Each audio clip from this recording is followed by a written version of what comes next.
하나님의 말씀 갈라디아서 2장 1절로부터 10절 말씀입니다. 신약성경 303쪽에 있습니다.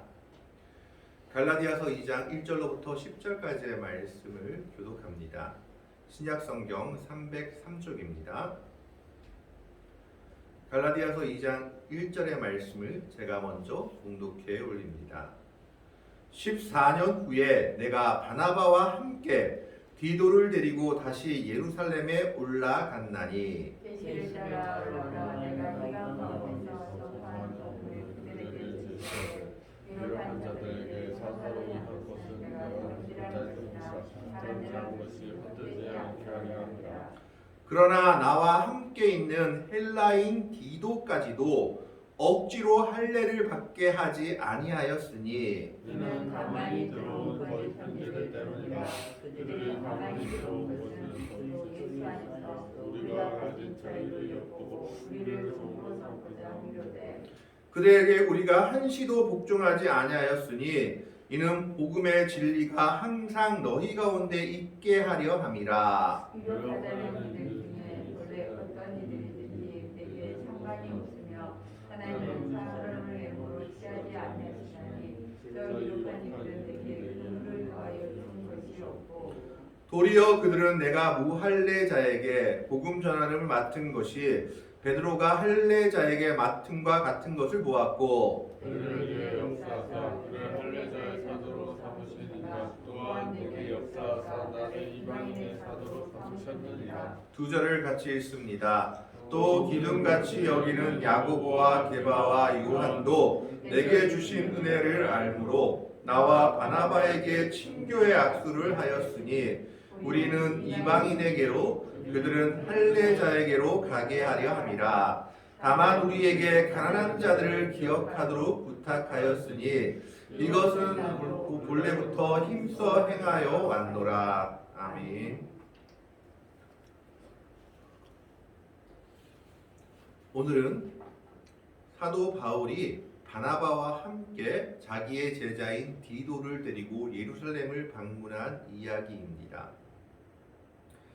오늘 말씀에서 14년 후라고 얘기하고 있는 것은 첫 예루살렘 방문한 지 14년 후이든지 아니면 바울이 회심한 지 14년 후를 이야기하고 있는 것으로 보입니다. 바울이 처음 회심하고 나서는 유명한 인들을 만나려고 하지 아니하였고 맨 처음에 예루살렘에 올라갔을 때는 바나바가 데리고 바울이 회심했다라는 것을 사도들에게 증거하기 위해서 올라갔습니다. 그래서 그 일이 있은 즉 14년 후에 예루살렘에 처음으로 올라가게 된 것입니다. 그동안은 그는 예루살렘에서 유명한 사람들을 만나려고 자기를 인정받으려고 전혀 노력하지 않고 자기의 신앙을 위해서 아라비아에서 몇 년 이렇게 신앙의 훈련을 쌓았다라고 기록하고 있는 것을 보게 됩니다. 그 신앙의 훈련을 쌓고 나서 복음 전도를 하다가 14년이 되는 때에 바나바와 함께 예루살렘에 올라갔는데 이 예루살렘에 올라간 때는 사도행전 15장에 나오는 예루살렘 공의회가 일어나기 전인 것으로 보입니다. 이 사도행전 15장에 나오는 예루살렘 공의회는 유대인들만 할례를 받는데 예수를 믿는 이방인들도 할례를 받아야 되느냐 말아야 되느냐는 문제를 가지고 열린 공의회였습니다. 우리로 말하면 총회 같은 겁니다. 그런데 그때 올라간 것이 아니라 그 전에 사도행전 11장에 보면 예루살렘에 아마 큰 흉년이 들어서 다른 이방 백성들 그리고 이방 교회들이 예루살렘 교회를 돕기로 하고 헌금을 모읍니다. 이때 모은 헌금을 바나바와 사울 두 사람이 대표로 가지고 가서 예루살렘 교회에 전달합니다. 그것이 사도행전 11장 말미에 기록되어 있는 것을 보게 됩니다. 그래서 아마 지금 14년 후에 내가 바나바와 함께 디도를 데리고 예루살렘에 올라간 것은 바로 그 구제 헌금을 예루살렘 교회에 전달하기 위해 갔던 때 사도행전 11장의 내용으로 생각되고 있습니다. 그런데 이때 바울과 바나바, 특히 바울에게는 문제가 하나 있었습니다. 조금 전에 말씀드렸다시피 예수를 믿는 것만으로는 충분하지 않다라고 주장하는 사람들이 있었던 겁니다. 이방 사람들이라 할지라도 구원을 받으려면 예수를 믿는 것에 더해서 유대인처럼 할례를 받아야지만 구원을 받을 수 있다. 그리고 거기에 더해서 율법의 내용까지 지켜야 된다라고 주장하는 사람들이 있었습니다. 그 사람들이 바로 유대주의, 할례주의자들이었습니다. 그러면서 그들은 무엇을 이야기했냐 하면 바울이 전한 복음은 복음이 아니다라고 이야기했던 것입니다. 왜냐하면 바울은 예수만 믿으면 된다라고 했지만 그것은 반쪽짜리다, 잘못된 복음이다라고 비난했습니다. 예수를 믿는 것만으로 충분하지 않고 예수를 믿는 것에 더해서 할례를 받고 율법의 내용들도 지켜야지 구원을 받을 수 있는 것이 참된 진리다라고 주장하면서 바울의 복음을 헐뜯고 바울을 비난하며 바울의 복음을 따르는 자들을 향해서 너희들은 구원받지 못했다라고 이야기하였습니다. 그래서 사도 바울은 이것에 대해서 그들과 엄청나게 다투게 됩니다. 이 내용이 갈라디아서에 기록되어 있고 이것을 가지고 후에 사도행전 15장에 보면 예루살렘에서 사도들이 모여서 회의를 열게 됩니다. 무엇이 옳은 것이냐에 대해서 결론을 내리게 되죠. 그 결론은 이방인들은 할례를 받을 필요가 없다라는 것이었습니다. 사실 초대교회 때 이방인들에게 복음을 전하는 문제는 큰 하나의 난제였습니다. 왜냐하면 예수님의 제자들조차도 복음은 유대인들을 향한 것이라고 생각했기 때문입니다. 예수님, 메시아로 오신 예수님을 자기들이 믿지만 그 메시아는 이스라엘의 메시아로 온 것이지 온 세상의 메시아로 온 것이 아니라고 생각해서 유대인 선교는 초창기에 전혀 생각하지 않고 있었습니다. 그래서 초창기 전도의 내용을 보면 제자들은 유대인에게만 예수님에 대해 전했습니다. 그렇기 때문에 베드로가 하나님께 받은 환상을 가지고 고넬료 집에 가서 복음을 전했을 때 예루살렘 교회에서 반대 의견에 부딪히게 됩니다. 네가 왜 이방인의 집에 가서 복음을 전했느냐, 예수를 전했느냐라고 묻게 되죠. 그때도 역시 회의가 열렸습니다. 그 말을 듣고 베드로가 하나님이 명령하신 일이다. 그걸 내가 어떻게 거역하겠느냐. 내가 설교를 하다 보니 저들도 성령을 받고 방언과 예언을 하더라. 라고 이야기를 하자 그때서야 다른 사람들이 하나님이 생명 얻는 회개의 열매를 이방인들에게도 허락하셨다라고 인정하며 그 일이 일단락된 것을 보게 됩니다. 그래서 초창기에 이방인들에게 복음을 전하는 문제는 참 어려운 문제요, 난해한 문제였던 겁니다. 하지만 베드로의 고넬료 전도가 있고 나서 안디옥에서 바나바와 바울이 전하는 이방인 전도 역시 예루살렘 교회에서는 받아들여졌습니다. 그런데 문제가 생겼던 겁니다.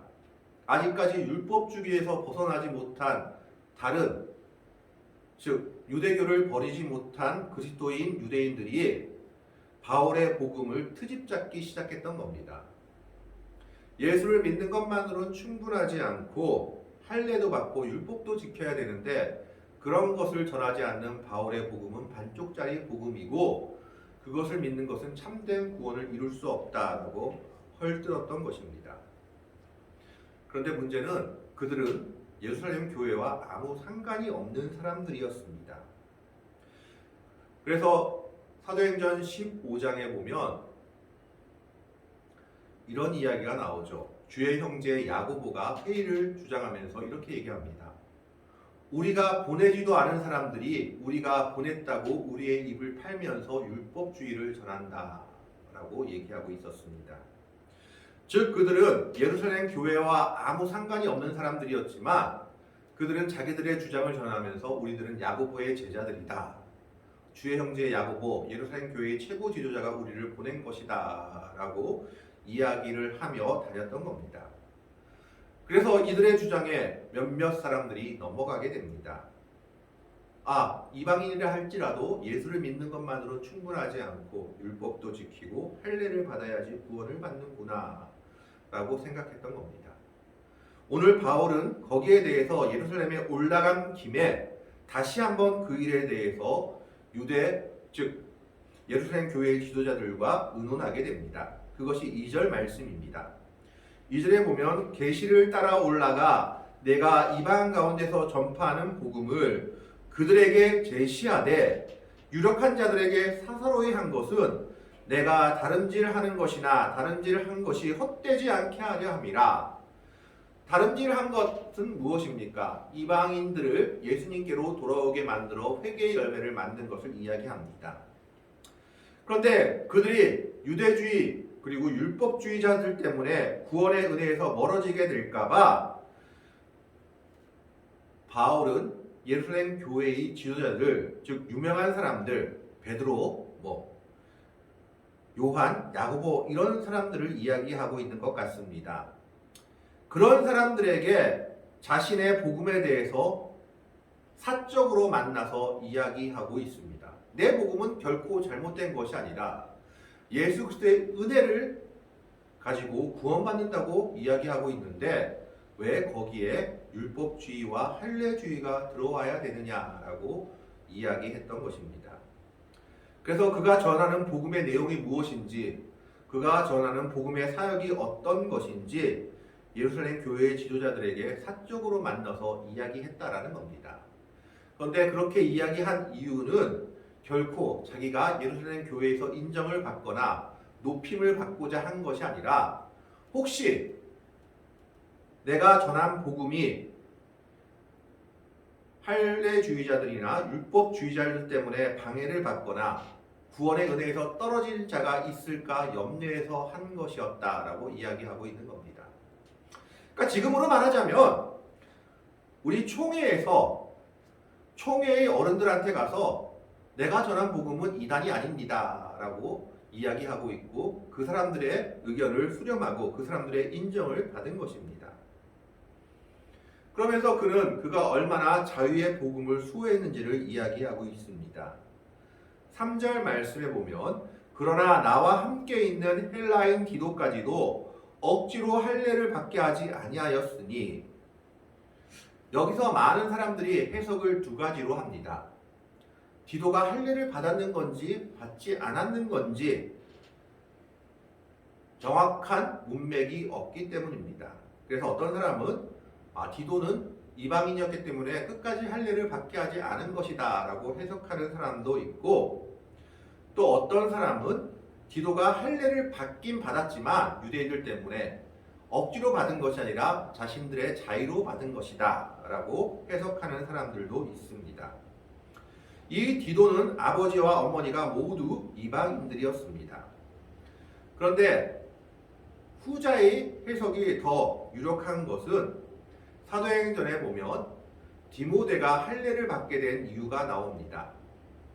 디모데가 할례를 받게 된 이유가 아버지가 헬라인이고 어머니가 유대인이었는데 그 당시 이방 지역에 살던 유대인들이 디모데가 다 아버지가 헬라인인 것을 알기 때문에 디모데에게 할례를 받게 했다.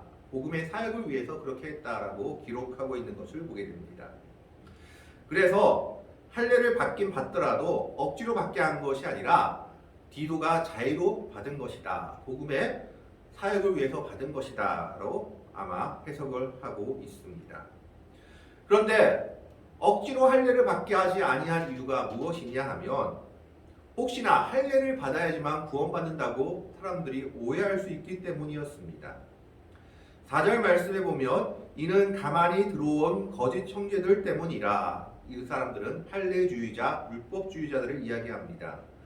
그들이 가만히 들어온 것은 그리스도 예수 안에서 우리가 가진 자유를 엿보고 우리를 종으로 삼고자 함이로되. 오늘날도 마찬가지죠. 이단들은 가만히 들어옵니다. 이단 아닌 척하고 그리고 정말 자기들이 진리인 것처럼 하며 들어와서 교회를 어지럽힙니다. 진리의 복음을 왜곡시키며 자신들이 진리라고 주장하고 있다라는 겁니다. 교회는 결코 거기에 굴복해서는 안 된다라는 겁니다. 사도 바울은 그들의 위협에 끝까지 굴복하지 않았다라고 말합니다. 5절 말씀에 보면 그들에게 우리가 한시도 복종하지 아니하였으니 이는 복음의 진리가 항상 너희 가운데 있게 하려 함이라. 사도 바울이 결코 율법주의자들이나 할례주의자들의 주장에 한 번도 동조한 적이 없고 그들의 압력에 굴복하지 않았다라고 이야기하고 있습니다. 왜냐하면 그것은 진리가 아니기 때문이었습니다. 구원을 받는 것은 예수 그리스도를 믿음으로 은혜로 받는 것이지 결코 할례를 받음으로 율법을 지킴으로 받는 것이 아니기 때문입니다. 만약 그것을 인정하게 된다면 사도 바울이나 사도들이 전한 복음은 모두 헛것이 되어버립니다. 그래서 그는 끝까지 그들과 투쟁하였습니다. 그러면서 이것이 예루살렘 회의에서도 또 예루살렘 교회에서도 받아들여진 일임을 이야기합니다. 6절의 말씀에 보면 유력하다는 이들 중에 이 유력하다는 사람들은 예루살렘 교회의 지도자들을 이야기하고 있습니다. 베드로나 예수의 형제 야고보나 요한 같은 사람. 이 당시는 아마 야고보가 헤롯 때문에 사도 야고보는 죽임을 당한 때였습니다. 그래서 예루살렘 교회의 그 지도자들을 그들을 어떻게 평하고 있느냐? 본래 어떤 이들인지 내게 상관이 없으며, 이게 무슨 말이냐면 무시한다는 것이 아니라 나는 그들에게 잘 보이려고 아첨하려고 하는 것이 아니다라는 뜻입니다. 하나님은 사람을 외모로 취하지 아니하시나니 구약에서 항상 하나님이 말씀하시는 것이 뭡니까? 나는 사람의 중심을 본다고 이야기하고 있습니다. 그래서 지금 사도 바울도 그 유력하다는 이들을 내가 그들에게 아첨하거나 어떻게 한 적도 없지만 그 사람들조차 어떻게 했습니까? 저 유력한 이들은 내게 의무를 더하여 준 것이 없고, 무슨 말입니까? 할례주의자나 율법주의자처럼 예루살렘 교회 지도자들도 이방인들이 할례를 받아야지만 그리고 율법을 행해야지만 구원을 받는다고 주장한 사실이 전혀 없다라는 겁니다. 그들도 역시 그리스도의 은혜로 구원받는다는 것을 동조하고 거기에 찬성했다라는 겁니다. 그들의 복음 역시 그리스도의 은혜로 구원받는다는 것을 전제하고 있기 때문입니다. 그렇기 때문에 예루살렘 교회, 모 교회, 어떻게 보면 총회라고 할 수 있는 교회에서조차 율법주의자들, 할례주의자들의 주장을 받아들여지지 않고 있다는 것을 말하고 있습니다. 그러면서 복음의 자유가 진정한 진리임을 이야기하고 있는 겁니다. 뿐만 아니라 예루살렘 교회의 지도자들, 유력하다는 사람들은 오히려 어떻게 하고 있느냐? 7절 말씀을 보겠습니다. 도리어 그들은 내가 무할례자에게 복음 전함을 맡은 것이 베드로가 할례자에게 맡음과 같은 것을 보았고, 이것은 대단히 놀라운 일입니다. 아직까지 유대주의가 강세하고 있는 이때에 예루살렘 교회의 지도자들은 이방인 전도도 유대인 전도만큼 중요하다라고 의견의 일치를 본 것입니다. 이방인이라고 덜 중요하고 유대인이라고 더 중요하지 않다라는 겁니다. 똑같이 하나님의 은혜 아래 있는 사람들이요, 똑같이 하나님의 은혜로 그리스도의 은혜로 구원받아야 될 귀중한 존재들임을 이야기하고 있는 겁니다. 차별이 사라지고 있는 것이죠. 오히려 예루살렘 교회가 앞장서서 베드로가 할례 받은 자에게 복음을 전하는 것이나 바울이 그리고 바나바가 무할례자 이방인들에게 복음을 전한 것이나 똑같이 중요한 하나님의 역사다라고 인정하고 있는 겁니다. 예루살렘 교회가 얼마나 폭넓게 그 당시 세계를 바라보고 있었는지를 보여주고 있습니다. 유대인들의 가치관대로라면 절대로 인정할 수 없는 일입니다. 그러나 그리스도의 은혜 아래서 그들은 유대인과 이방인의 구별을 타파해 버렸습니다. 8절 말씀을 보면 더 놀라운 이야기가 나옵니다.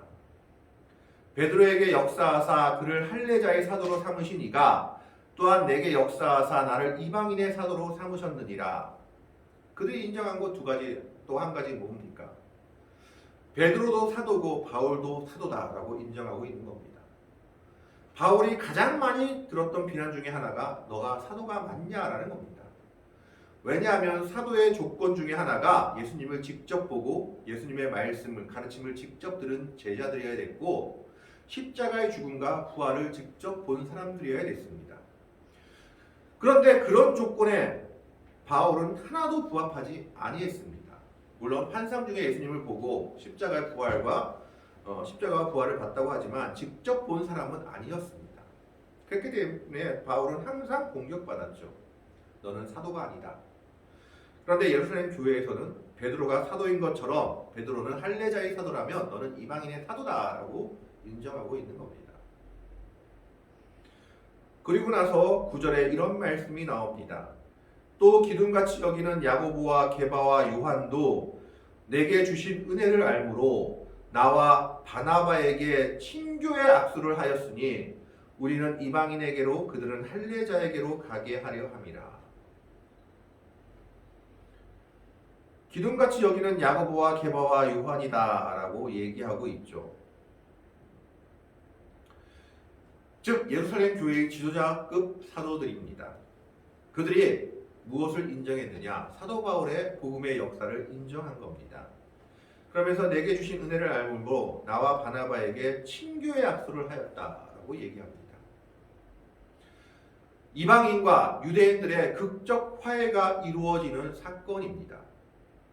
유대인들은 이 당시 이방인들을 개들로 생각했습니다. 그들이 죽어서 천국에 가면 이방인들은 우리 땔감이다라고 생각하던 것이 유대인들의 관념이었습니다. 그런 유대인들이었지만 그리스도의 은혜로 그들의 구원관이 그들의 세계관이 넓어지고 나서 어떻게 합니까? 이방인들도 하나님의 자녀다라는 것을 인정하며 이방인 선교에 전념하고 있는 바울과 바나바에게 악수를 하고 있습니다. 화해의 역사가 이루어지고 있는 것입니다. 유대인과 이방인의 화합이 이루어지고 이방인의 사도, 할례자의 사도 똑같이 중요하다는 것을 인정하고 화합의 역사가 이루어지고 있습니다. 초대교회의 역사는 보면 분열의 역사가 아니라 화합과 인정과 이해의 역사였습니다. 이것은 오늘날 교회들이 가장 본받아야 할 모습 중에 하나입니다. 정말 이 당시 유대인과 이방인은 물과 기름보다 더한 존재들이었습니다. 그럼에도 불구하고 그리스도의 은혜 가운데 그들은 화해의 역사를 이룬 것입니다. 친교의 악수를 하며 이방인 선교도 유대인 선교만큼 중요하다고 예루살렘 교회의 지도자들이 인정하고 있는 겁니다. 그러면서 그들은 각자의 사역의 한계를 인정합니다. 바울과 바나바 너희들은 이방인을 위해서 선교의 역사를 감당해라. 우리는 할례자에게로 가서 선교의 역사를 감당하겠다. 이 두 가지 선교의 역사 똑같이 중요하다라고 인정하고 있습니다. 이런 모습들이 오늘날의 교회에 그리고 우리들의 모습에 있어야 합니다. 내 것만이 중요하고 나만이 옳다고 생각하는 것이 아니라 그리스도 안에서 그리스도의 은혜 안에서 서로를 인정하며 서로 하나 되며 화합하는 모습, 이것이 초대교회의 모습이었다라는 것입니다. 다만 한 가지를 부탁하고 있죠. 10절 말씀에 보면 다만 우리에게 가난한 자들을 기억하도록 부탁하였으니 이것은 나도 본래부터 힘써 행하여 왔노라. 성경을 보면 그리고 역사를 보면 또 초대교회의 역사들을 보면 항상 중요하게 생각하는 사람들이 있었습니다. 그 사람들은 약자들입니다. 그래서 구약에서는 고아와 가부와 나그네를 항상 기억하라고 하나님이 말씀하셨고 또 이것이 신약에 와서 보면 가난한 자들로 대체됩니다. 가난한 자들 안에 다 들어가죠. 고아와 가부와 나그네가. 그래서 교회가 해야 될 가장 근본적인 일 중에 하나, 약한 자들을 돌보는 겁니다. 가난한 자들을 돌보라고 부탁했고 이것은 나도 힘써 행할 일이다라고 서로 화해의 악수를 그리고 화합의 악수를 하고 있는 것입니다. 이것은 어떤 면에서 보면 예루살렘 교회 지도자들이 자신들의 머리를 숙였던 것입니다. 왜냐하면 이 당시 부자들은 이방인 교회였고 가난한 교회는 예루살렘 교회였습니다. 그래서 지금도 연보를 들고 예루살렘 교회에 돕기 위해서 돈을 전달하러 온 일이 사도 바울이 바나바와 함께 연보를 전하려고 예루살렘 교회에 올라왔던 것입니다. 이것은 어떻게 보면 예루살렘 교회가 자존심을 버리고 우리들이 어려울 땐 너희들이 도와주는 것이 맞다라고 그들의 도움을 인정하고 받아들이고 있는 모습입니다. 여기에서 화합과 화해가 이루어지고 있습니다. 자신의 것을 내려놓고 하나님을 이루고 있는 겁니다. 그래서 오늘 말씀을 통해서 바울과 바나바는 이방인의 사도로, 그리고 또 베드로와 야고보와 요한은 할례자의 사도로 서로 인정하며 그들의 사역에 최선을 다하고 있는 것을 보게 됩니다. 사랑하는 성도 여러분, 오늘 우리는 이 바울과 바나바의 모습, 그리고 예루살렘 교회 지도자들의 모습을 통해서 교회가 어떻게 하나 되고 화합하며 부흥해야 하는지를 보여주고 있는 것을 보게 됩니다. 이방인 지역에 확대된 기독교가 분열 없이 일치를 이루고 유대인들, 즉 예루살렘 교회의 총회와도 분열 없이 하나됨을 이루며 화합의 역사를 이루어 나가며 그들의 복음의 역사를 감당하고 있는 겁니다. 오늘 본문에서 예루살렘 교회에서 이루어진 친교의 악수는 실로 하나님의 뜻에 합당한 정말 위대한 악수요, 중대한 악수였던 것입니다. 서로를 인정하고 이해하고 서로를 높이는 악수의 모습입니다. 오늘 이런 모습이 사랑하는 사람들에게, 우리들의 교회에, 또 교회의 모습에 있어야 합니다. 교회가 서로를 인정하고 교회가 서로를 인정하고 화합하며 하나 되며 악수하며 나아가야 합니다. 그게 하나님의 영광을 나타내는 길이기 때문입니다. 우리의 삶에서도 이러한 모습이 그리스도의 은혜 가운데 그리스도의 모습을 닮은 화합의 모습이 나타날 때 하나님은 그 화합의 장을 통해서, 그 악수를 통해서 놀라운 일들을 이루어 가실 것입니다. 이 화합의 악수 이후에 바울은 더욱 큰 선교의 역사를 이루었고 또 유대인 선교의 역사도 계속해서 매진되고 있는 것을 보게 됩니다. 오늘 우리는 이 말씀을 기억하면서 서로 화합하며 하나 되며 하나님의 영광을 위해 나아갈 수 있는 복되고 아름다운 성도들이 될 수 있기를 주님의 이름으로 간절히 축원합니다. 기도하겠습니다.